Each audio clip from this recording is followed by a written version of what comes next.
Мына достор, караңыздарчы, могу афреймдерди. Бул жерде чыныгы дача деп мына ушуну айтты. Жаныңыздарда суу 6 сотук жер менен электричество, суу, бала бакча, мектептен көйгөй жок. Бул жагынан ала турган болсок, магистрал Алматинкадан 15 мүнөттүк жолдо сатууга ушундай дача чыкты. Аябагандай кооздук, тынчтык, таза аба, суунун жээгинде. Баасы $120 000 деп атат. Дагы сүйлөшүү жолдору каралат.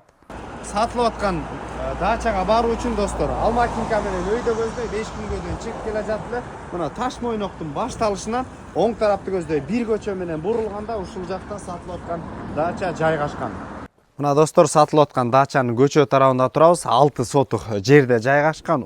До Горная 53 үй дарегинде. Мына маңдай тарабында көрүңүздөрчү, витте. Мына бул жакта ушундай бүт основной көп ушундай дачалар экен. Мен деген жакшы таанымал кишилердин да дачалары бар экен достор. Азыр дачанын ичин көрсөтөлү.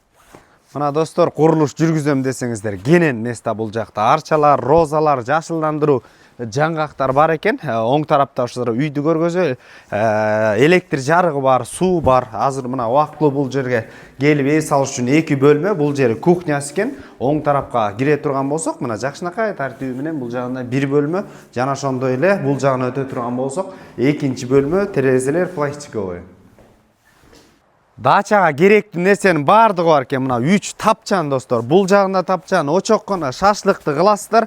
Бул жагынан келе турган болсок, дагы бир тапчан. Азыр суунун жээгинде өзүнчө сырт кажаткана баняны көрүңүздөр. Көрүктүү кылып, жакшынакай кылып, банясы дагы бар экен. Мына достор, суунун жээгинде дагы тапчаны бар, горный вид. Ар жагында суун агып турганын карагылачы. Кышы жайы түйүңүздөрдө шаркырап агып турган суу. Мына агорот келип ушул жака такалат экен достор. 0704 92 69 90 номерлерине түздөн-түз өз ээлери менен байланышасыздар достор. Базар жок $50 каналдарына катталып коюңуздар. Мына ушундай каалаган дача, кыймылс мүлктөр күндө сиздердин алдыңыздарда болуп турат. Ассаламу алейкум, биз кызматтабыз.